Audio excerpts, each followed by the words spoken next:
You're listening to Civic Media. You can tune into any of our live shows on any radio station across the state with the Civic Media app. Find us in your phone's app store and listen anytime, anywhere. Good morning. Welcome to Matt Nair on Air. Jane Matt Nair, Greg Bach, Calvin Butenoff coming to you live from our studio at Radio Park in Racine. You can always join us, call or text at 855-752-4842.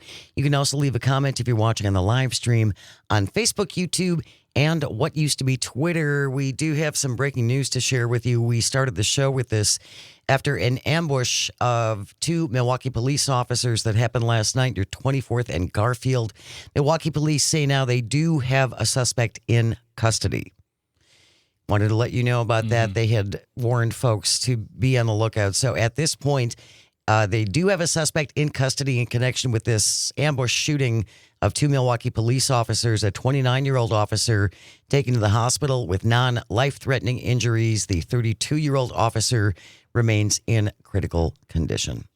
We will keep you updated as more information becomes available. Right now, though, it is Friday. He joins us every Friday at this time. Civic Media's political editor and the creator of the multi-award-winning Recombobulation Area, Dan Schaefer, is here. Good to have you in studio. Thanks for having me. Always wonderful to be here and to join you on Matt Nair on Air. And first, before we get into it, thoughts are with the Milwaukee police officers and all of those involved in the emergency vehicles and all of that that go into something like this. This stuff really ripples out in the city. So, absolutely. Thoughts with all involved, for sure. And again, if we get any other breaking news related to that, we will be sure to pass that along with you. But at this point, again, Milwaukee police do have a suspect in custody in connection with that ambush shooting of two Milwaukee police officers last night.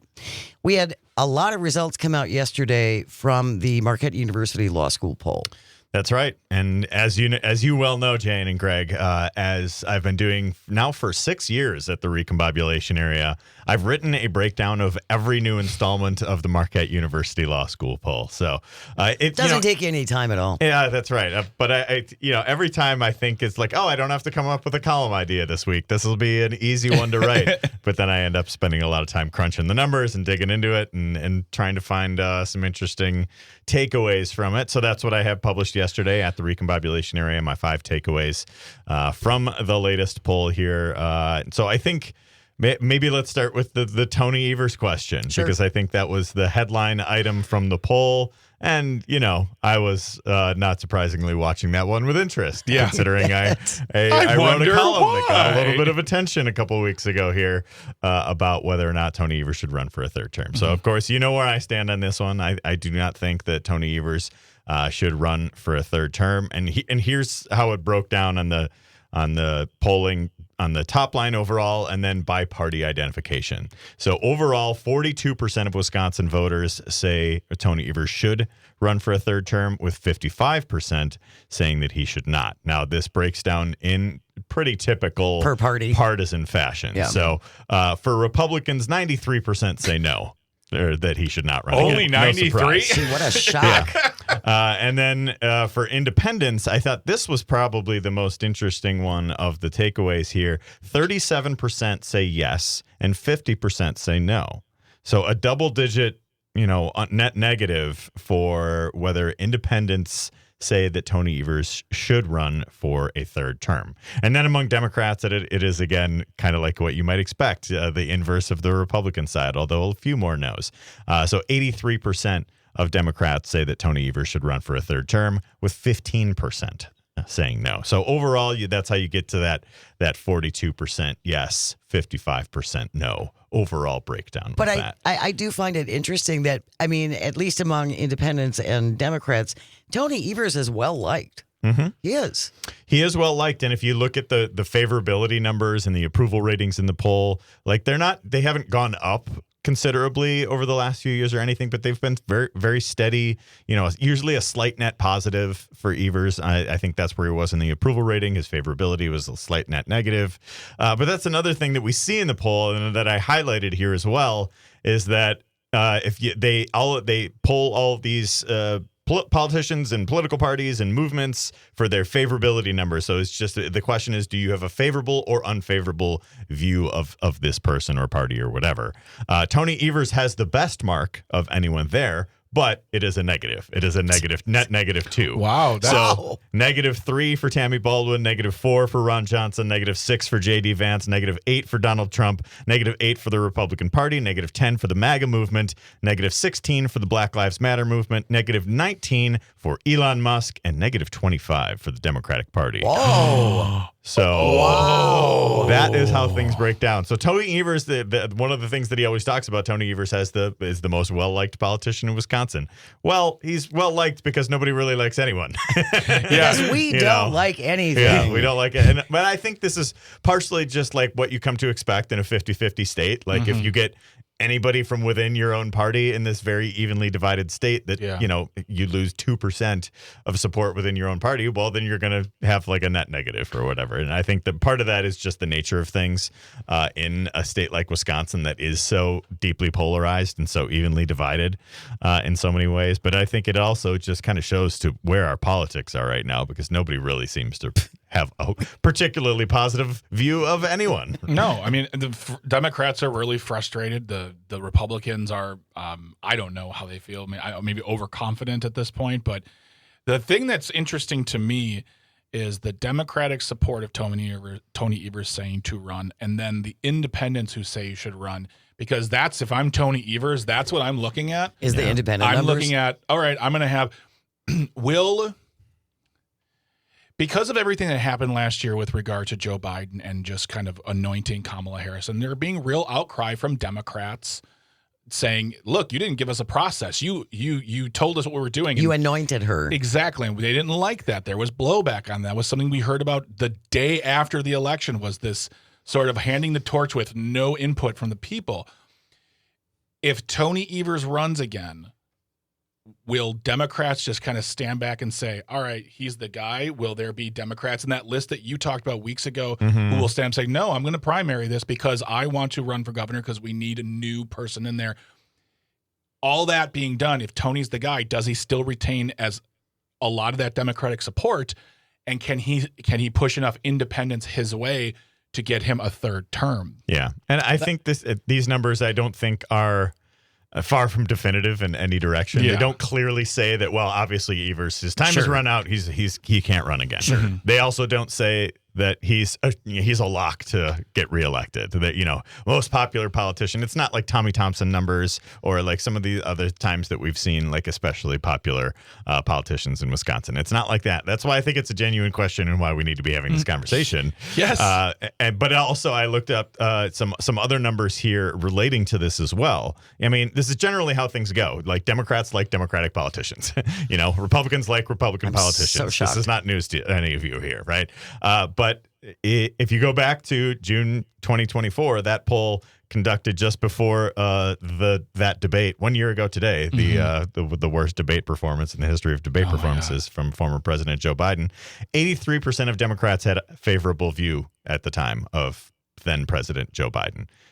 Just over a month later, more than 90% of Democrats agreed with Biden's decision to withdraw from the race. Wow. Yeah. So things can change pretty quickly, and I think we overestimate underestimate how public opinion can shift with a new candidate on a dime. On a dime. Well, I think it's also the many of the people. I mean, we talked to some of them here. We listened to people on the air, both in civic media and beyond, saying how wonderful Joe Biden was, and the week after, it was a brave move. We're behind Kamala Harris. I think it's not so much that people.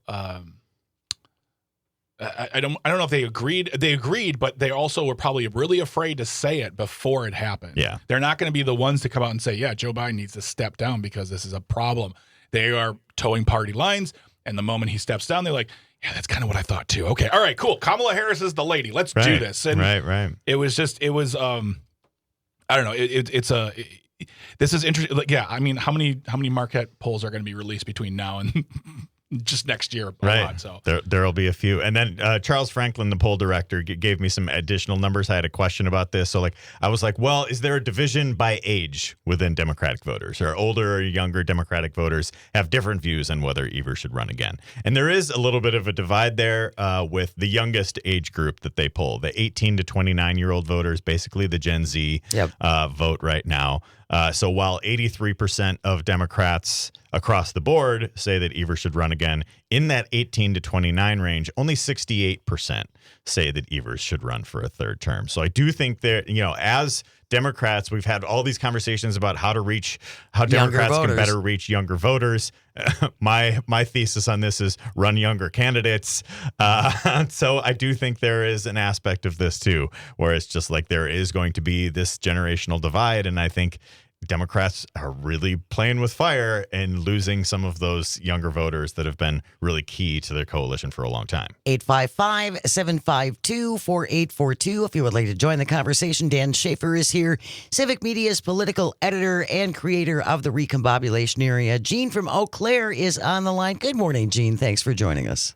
Well, good morning, guys. I totally disagree with even questioning Evers, because people on our side of the state see a lot of him. We see more of him than any governor ever. And also, he is responsive to the public. And I think people know that. They don't have any complaints on how he's governing the states. I've never seen so much work done on our roads, and money's going back to the communities. And people know the guy. I mean, they knew him from when he worked with the schools. He's outstanding. He's not a showboat. With what we're going to get coming in here with lots of moolah and lots of lies, they cannot lie about Tony Evers, because people know what he's done and they do like him.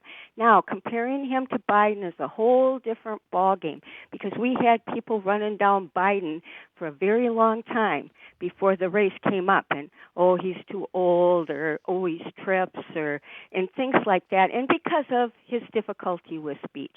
Everybody knows Tony Evers. He's a normal kind of guy, and yeah, he's not the best debater, but gol darn it, he gets things done, and he means what he says, and he has honesty and integrity, which I think is missing in a lot of things going on. And to try to educate somebody and get trust, because we need trust right now more than anything in our country and in our state. And we know Tony, and he's not going to pull all kinds of crap like Trump is and what Scotty Walker did. So we know him. So anyway, that's my 2 cents, and it's probably even a lot more than that. Thank you for letting me get this off my chest, because gol darn it, there is something in repeating that people, when they take surveys, they go, well, I know he's doing a good job. It gets in their head, right, Jean? Yeah. Thank you, Jean. Really appreciate it. And that's a great, that's your opinion. Absolutely. Yep. You're absolutely entitled to that. And I do agree with a lot of what she said as far as Tony is not a showboat. Tony is kind of the epitome of a Wisconsinite. But he's not out there bragging about all his accomplishments. Which I think it can be detrimental. But I also think the conversation, and I disagree with Jeannie, the conversation needs to be had. Period. Well, and again, I don't think anybody's saying Tony's not competent, any of those things. But what are our options? Oh, the Carpetbagger boys are coming back. All the details on the other side. Stay close. You're listening to Matt and Air on the Civic Media Radio Network. Text in the word text. You're listening to Civic Media. Stay up to date on the latest news and information for your local community and Wisconsin by signing up for our free email newsletter. Visit civicmedia.us/email to get started. Good morning. Welcome back to Matt and Air on Air. Jane Matt and Air, Greg Bach, Calvinator on the board, coming to you from our studio at Radio Park in Racine. You can join us. Call or text. The number is the same. You can also leave a comment if you're watching on the live stream on Facebook, YouTube, and what used to be Twitter. We are in the midst of our free Ticket Friday giveaway. Grab your phone, open up the Civic Media app, pick out your favorite station, and text in the word text. How's that spelled? T-E-X. No, it's T-E-X-T. Put your phone down, Dan. Text it, you can't win. Text in you can't win. Text in the word text. You have until 11 o'clock via the Civic Media app. You will be in the running for a 4-pack of Brewers Club level tickets to see them host the Colorado Rockies this coming Sunday. So grab your phone, text in the word text, TEXT. You have until 11 o'clock. Different word coming up with Tom Hartman, 11 to 2, Todd Alba, 2 to 4, and then Maggie Dawn from 4 to 6 p.m. A lot of excitement these days with those Milwaukee Brewers. Yes. I'm going tonight. They have a game tonight that they're going, and then after the game is a Nelly concert. Yep. And so all of my goofball friends, of course, wanted to go to this one. So we're going to this one. That should be fun. Yeah. And today is the celebration of the release of his first album 25 years ago, Ooh. Nelly. Yeah. Yeah. Oh, wow. That one hits a little hard. Dan Schaefer is Greg. here from the Recombobulation area, also Civic Media's political editor, and the Marquette University Law School poll came out. Dan has his latest column about that, talking about whether or not Governor Evers should run for another term and who could potentially run against him on the other side. And in today's Milwaukee Journal-Sentinel, they're back. Businessmen Tim Michels and Eric Hovde considering return to politics with runs for Wisconsin governor. Wasn't enough to lose the first time around. Let's give it another shot. Yeah, well, they're rich, they're bored, they're entitled. Yeah, well, whether it's Tim Michels coming back from Connecticut or Eric Hovde coming back from California. They've, I guess they're going to give this another try, I guess. I don't know. Yeah, but that's the headline today from the Milwaukee Journal-Sentinel. As there's been these headlines this week about Tony Evers in 2026 and the stuff from the Marquette poll. Marquette poll did not poll any potential challengers. Josh Schoeman is the only guy who has declared, and I think the fact that we are seeing headlines about Tim Michels and Eric Hovde should tell you all you need to know about Josh Schoeman, about where his candidacy is going. Tom Tiffany's also been mentioned, kind of on the side. Tom Tiffany has also been mentioned, yes, but he is also, I'm not sure if he would be the best statewide candidate for Republicans to run. He has not been a very prolific fundraiser in his career. Like he's won a couple of elections, obviously, and in a very red district, but he's not been a very good fundraiser. And I don't know what kind of crossover appeal he would really have. I think that would lead to like a blue Ozaukee County if Tom Tiffany were to run. But I think that's a really important thing that you mentioned. That's a critically important piece of who runs, is how much money they can raise. Yeah. Yes. Not qualifications, not qualities for both sides, all sides. Right. It's about how much cash can you bring in to make this worthwhile. Well, and don't you think that's why? Well, if you can self-fund a little bit, that's a big help right there. There you go. I think that's why Hovde and Michels are being mentioned as back in the mix here, because they can self-fund, right? They can make these runs. So I think that's been such a huge factor for Republicans in these races.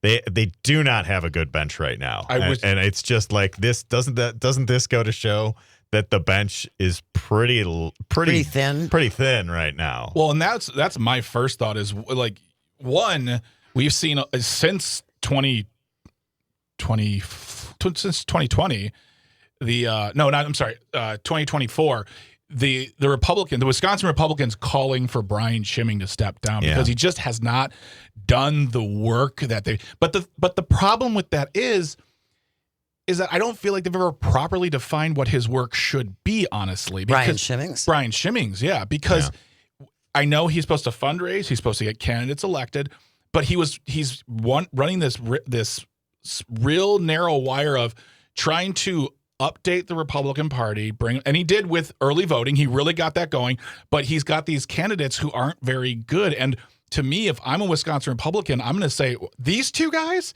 there's nobody else who lives in the state that we can find and we can fund and we can get behind. You're going to bring back the clown boys from the coasts? Seriously, this is so. I feel like if one of these two guys ends up being the nominee for the party, and if they lose, Brian Schimming is out. Because this will be because he's already on thin ice with them. Right. And I think that if he does not come through for the state, he's gone. And if I'm a regular Republican here, I'm not happy about this. Republican Party of Wisconsin Chairman Brian Schimming casting doubt on the likelihood of a Tim Michels run, while saying he could see Hovde joining the race because, of course, has Hovde even conceded yet that he lost to Tammy Baldwin, or is he still he did dragging eventually that out? have some sort of thing. Okay, that, good. Yeah, but, He put out a video. That's good. couched in all sorts of nonsense about, Milwaukee and vote counts. Oh, and yeah. blah, blah, blah. so he Ballot went to- drops and Oh, shit. he did a Daniel Kelly. He's got Yeah. real mad this Yeah, concession. yeah. Gotcha. Good. Yeah. Good to know. Pretty much. Yeah. What is with Republicans having to rerun all of these retread candidates over and over again? We ran this piece at the recombobulation area after Brad Schimmel lost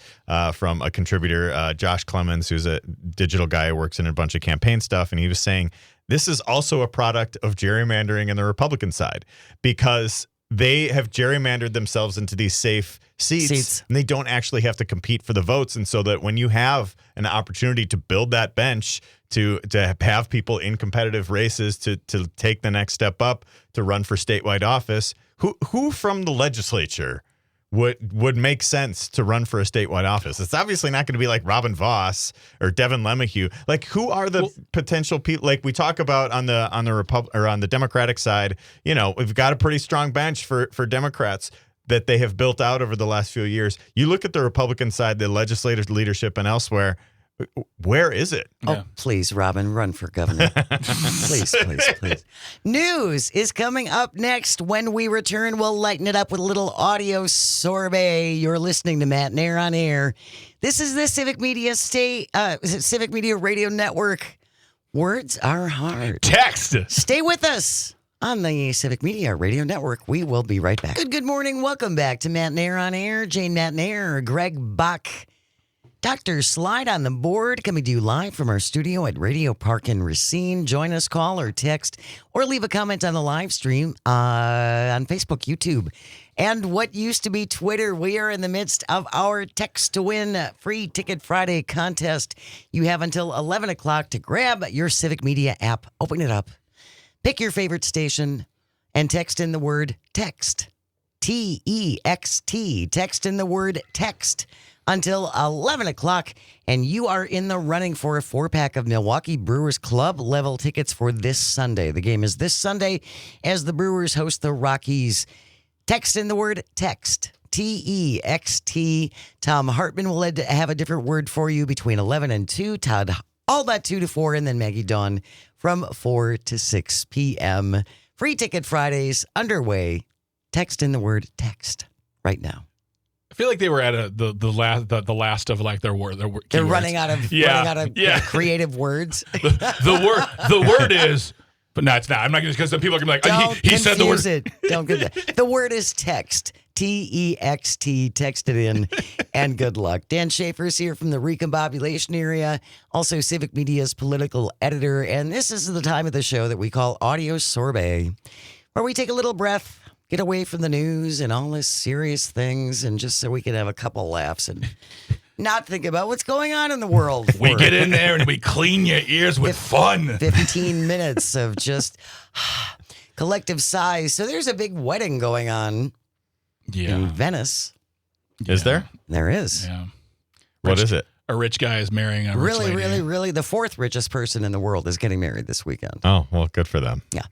That's going to be our Tisbat, by the way. We have Tisbat coming up to wrap up the show. This shouldn't be a thing. So we're going to do kind of a half hour of wedding-related things. Okay. This was a hot discussion off the air between Greg and Calvin. Mm-hmm. Weddings, day versus night. Day weddings, where everything happens during the day. Including the reception, Including everything. the reception. It's all knocked out. Yes. So you start maybe at noon, and you have the wedding, and then you have the dinner, and everything is done by 7 o'clock, and you go home. Mm-hmm. Or the typical setup, which we have in Wisconsin, which is you get married during the day, and then you go to the reception about 6 o'clock. And or then you spend a couple hours at the bar in between the wedding and the reception. Always works out so well. Yeah, always, yeah. Spending 5 hours at the bar before you go to the reception. But day versus night weddings, do we have strong feelings about this? 855-752-4842. Greg and Calvin, duke it out.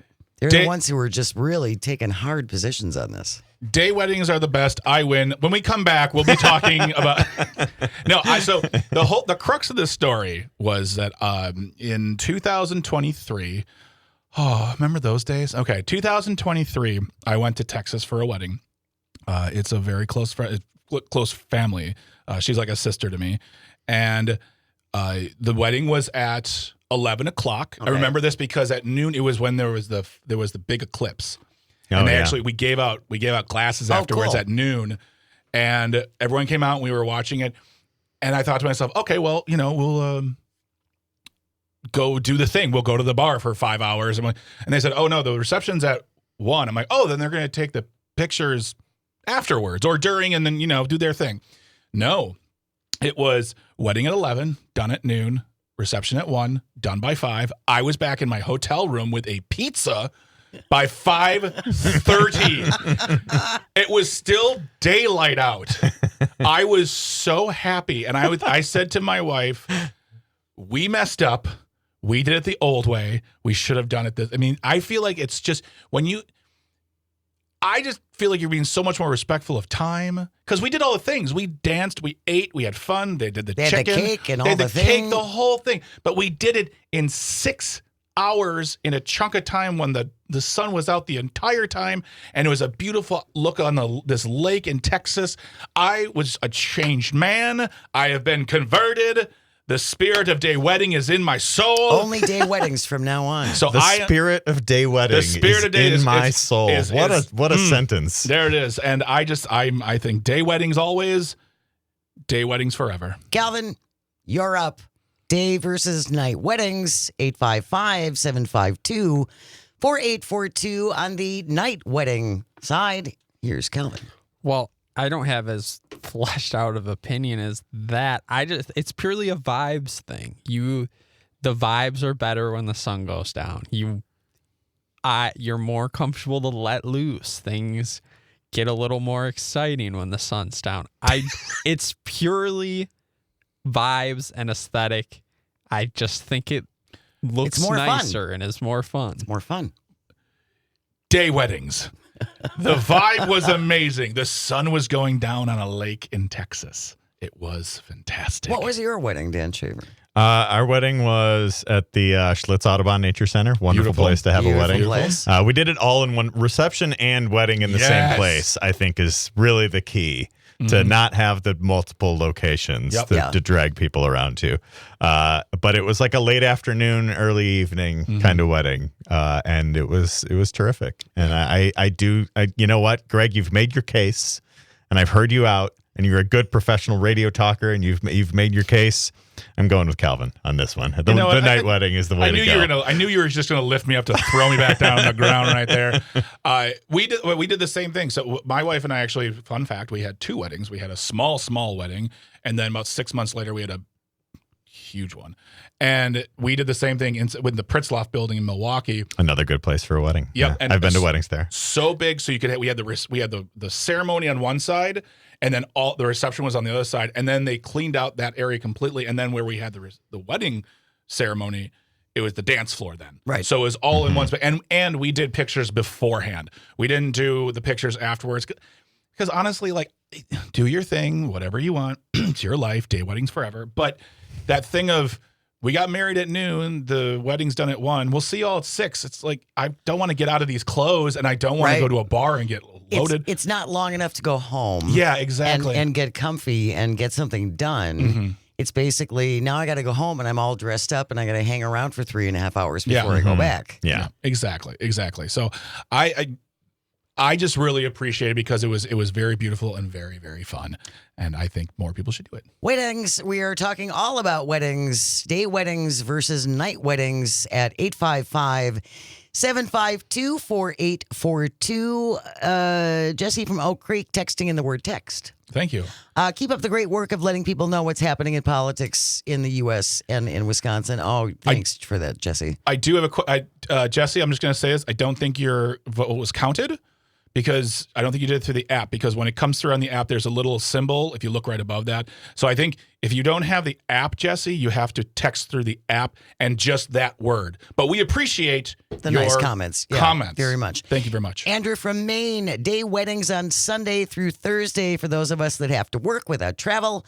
Weddings should be wrapped up and done by 2 p.m. Boom. There it is. Thank you. Over. Thank you, Andrew from Maine. Thank you. 855-752-4842. Day weddings versus night weddings, or just all weddings. Good. Troy from Mount Horeb is on the line. Good morning, Troy. Thanks for joining us. Good morning. We had a night wedding, but we did it the same at the same venue. Yep. Mhm. So it was a funeral home, but it was a old restaurant that was turned into a funeral home, and so we had the wedding where the funeral normally is, Sure. and then the reception in the restaurant area. And the restaurant area had a deck, so it was really pretty. And we had the heaters going. It was October. So, yeah, the whole thing all at one setting and right after each other. One Mhm. shot. So that was Boom, you're done. yeah, and got her done. Got her done. I There it love is. it, Troy. And I love that it was an old funeral home. That's perfect. I feel like I'm sitting here going, really? And you're like, yep. Yes, Because you grew up absolutely. in a. There's the chapels are perfect for that. If True. you, I mean, we could have had weddings on the first floor of my family home because we lived upstairs. Yeah. So yeah, the chapels are perfect for that. Did you and your husband have a night wedding? Was it what it would be considered a traditional wedding layout? No, because we did it all in one shot too, Yeah. like Troy did and like Dan did, and I want to say the ceremony was about 4:30, 5 o'clock. Yeah. It took all Probably of about 10 what our- minutes. Yeah. And then we had it at the Charles Alice Museum Beautiful. in Milwaukee, which was Oh, fantastic. beautiful. Yeah. They have a great patio there. So after the ceremony, we all went outside on the patio as they knocked everything down and set it up for dinner, and then we just went back in. So I would say within 4.5 hours, 5 hours, it was done. Yeah. Yeah. And again, I grew up with the church wedding is at 11 Mhm. Yeah. and takes an hour, Yep. and then all the pictures of the bridal party and all of that stuff. Mm-hmm. And then everyone goes bar hopping for 4.5 hours and then reconvenes at the reception. That's what I grew up with. Yeah. Too many It's brandy old fashions before you Too get to the much. reception. It's too much. Yeah. I've gone to weddings where the groom was so annihilated. I felt badly for the bride. Oh, yeah. I went to a wedding once, and it was a huge wedding, a gigantic wedding. And the bride and her family had told the groom and his groomsmen, if you go to a bar, because what they did was they took pictures separately, and then they came together and took pictures. But they said, if you go to a bar and you guys get wasted, like there would be serious consequences. What are they going to do? I don't know, but here's what Annul happened. the wedding. Publicly shame them? Well, here's what happened. The bridal party went to a bar and got wasted instead. Like the bride came in tanked, Oh, man. and lo and behold, I'm like, why are my aunt and uncle here? My cousin was standing up in the wedding, and they were just wasted beyond belief. And there's the groom's party, like. Yeah, we're all drinking, good. We're drinking water. Yeah, yeah. Because you said there would be consequences. Yeah. Here with my Wisconsin, kitty baby. cocktail. Trying to, yeah. Well, these are Wisconsin weddings. These are very Wisconsin wedding stories. I The don't know. in between of the wedding and the reception. That's where it gets dangerous. That's why I like having everything All in in one one shot. place. And we had for us, we had the wedding outside. We had the reception and everything inside at night and all of that. Boom, And- boom, you're done. Exactly. Are we still doing weddings like that in Wisconsin? I would be very curious. If we're still having the church ceremony at 11 and then the reception doesn't start until 5, do we still do that? I would say that would depend on where you are in Wisconsin and maybe who is even paying for it, because No, that's if there's the that too. parents are paying, they might say something to the effect of, Yeah. we're paying for it, so this is what's happening. I mean, I know that as going to weddings in the city and in Madison, you see working on a theme, but it's like starting the ceremony later, it's only 10-15 minutes.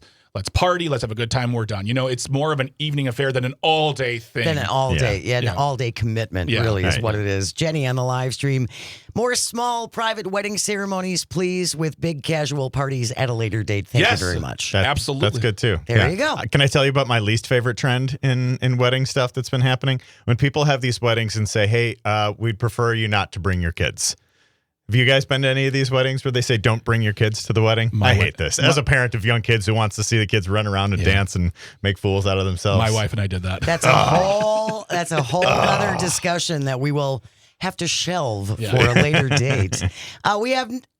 This shouldn't be a thing is coming up on the other side. That's a lot of Amore edition. Jeez. You're listening to Matt and Air on Air on the Civic Media Radio Network. Text in the word text, TEXT. We'll be right back. You're listening to Civic Media. Find the latest news, information, and archives of all your favorite shows on the Civic Media website, civicmedia.us. Welcome back to Matt and Air on Air. Jane Matt and Air, Greg Bach, Dr. Slide on the board, coming to you from our studio at Radio Park in Racine. You can always join us. Call or text or leave a comment on the live stream on Facebook, YouTube, and what used to be Twitter. And you got about 7 minutes left to text in the word text, TEXT, via the Civic Media app. You got to use the app. It's Free Ticket Friday, so you will be in the running once you text in the word text for a 4-pack of Milwaukee Brewers Club level tickets for this Sunday's game when the Brewers host the Colorado Rockies. So text in the word text, TEXT, right now. Tom Hartman will have a different word for you from 11 to 2. Todd Alba from 2 to 4. And then Maggie Dawn from 4 to 6. Free Ticket Fridays across the network on Civic Media. Coming up on Monday, Charlie Pittman is back. She is Civic Media's news director, and she's got a regular hit now with us now on Monday mornings. Yes. Lots of things happen over the weekend. Oh, yeah. Lots of things break like late Friday afternoon. It's called a news dump. How many times, Jane, have we gotten off the air and literally within 1 to 2 minutes, Something news breaks. just comes out? We're like, oh, well, that would have been nice 10 minutes ago. Yeah, but Charlie's going to be here coming up on Monday at 9:35 to do a recap of things that have happened over the weekend because there's always a lot going on. And then there's a group that a listener gave a heads up us about on Jane Says. We Got This Garden is a community garden project in Milwaukee, and it's about getting our youth involved in growing things and harvesting things. Absolutely. And so we're going to talk about We Got This Garden in hour number 2 coming up on Monday. I hope you can join us. Right now, though, 10:54, Calvin, that means it's time for This shouldn't be a thing. If you ever have a thing you think should not be, send it in to Greg and me at Jane Says at civicmedia.us. Big wedding happening this weekend in Venice, Italy. The sky is no limits for billionaire Jeff Bezos and fiancée Lauren Sanchez. They have a 3-day wedding going on in Venice right now. The wedding, which actually, they've only invited 200 people, which I thought it was going to be much more than that. Yeah. That's actually not insane. That seems like a small amount of people for... Also, a 200-person wedding, and it's still costing $50 million. Between 40 and 48 million euros, which is $56 million. $56 million for a 3-day party. That seems like a lot. That shouldn't be a thing. That's kind of why we used it for this. Yeah. Venetians, by the way, were not happy about this at all because Venice has had a lot of problems. Mm-hmm. Too many tourists. Yeah. And with cruise ships and everything, and if you have been to Venice, it's a very small area, and it's not built for hundreds of thousands of people. And tourists aren't generally known for their respect of the locals and the locals and all. Like, does that mean every single one of them is not? No, I'm not. But there are people who walk around cities taking pictures, standing in ways, yelling, screaming, trying to get the locals to be local for them. Right. So, yeah, I can understand why. I mean, we're seeing this a lot with other countries. Iceland, no more tourists. Iceland a few years ago flat out said, no more Americans. Spain did the same thing. Yeah, please don't come here. Yeah, we don't want you. Yeah. The Bezos-Sanchez wedding expected to cost only $56 million. That's over 1,000 times the average cost of American couples' weddings last year. The average cost for an American wedding, which I think is still too much, is $36,000. Yep.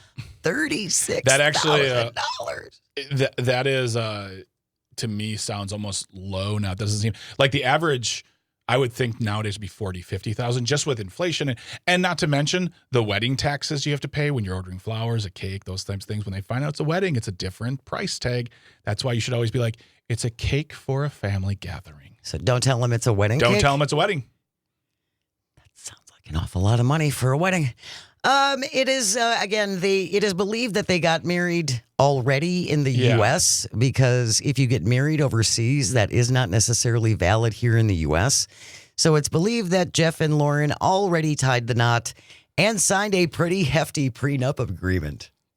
I mean, I said this to you earlier. I bet you the prenup is simply just one piece of paper saying, if anything goes wrong, I'll give you $10 billion. I think it's more complicated than I'm that. sure it is. I'm sure. And Calvin said in our chat, he goes, billionaires only really narrows down the guest list. Yeah. I saw Oprah. That's true. Well, and that's the thing is like I see these people who are talking about like real change in this world and we need to help people. And then I see them getting off of boats to this $56 million. And these are, I don't know. It just seems like a party of rich people, and I'm like, I wouldn't even want to go to that. But I will say on their behalf, they have Jeff Bezos has donated reportedly a considerable amount of money to an organization working in Venice to keep the lagoons clean and things like that. So I'm good for you. I'd like to, how about $56 million more to a great In American charity? There's a thought too. Yeah. Well, happy nuptials. I'm sure it's going to last forever. That wraps up today's episode of This Shouldn't Be a Thing. Thank you, Greg and Calvin, and all of our engineers. Without you, nothing works. And thank you most of all for calling and for texting and for listening. It means the world. I hope you find some joy over the weekend, even if it's just a little, and you have the chance to share it. Keep it here. News is coming up next on the vast Civic Media Radio Network. Just got about 60 seconds. Text in the word text. TEXT. And have a great weekend. We will see you on Monday.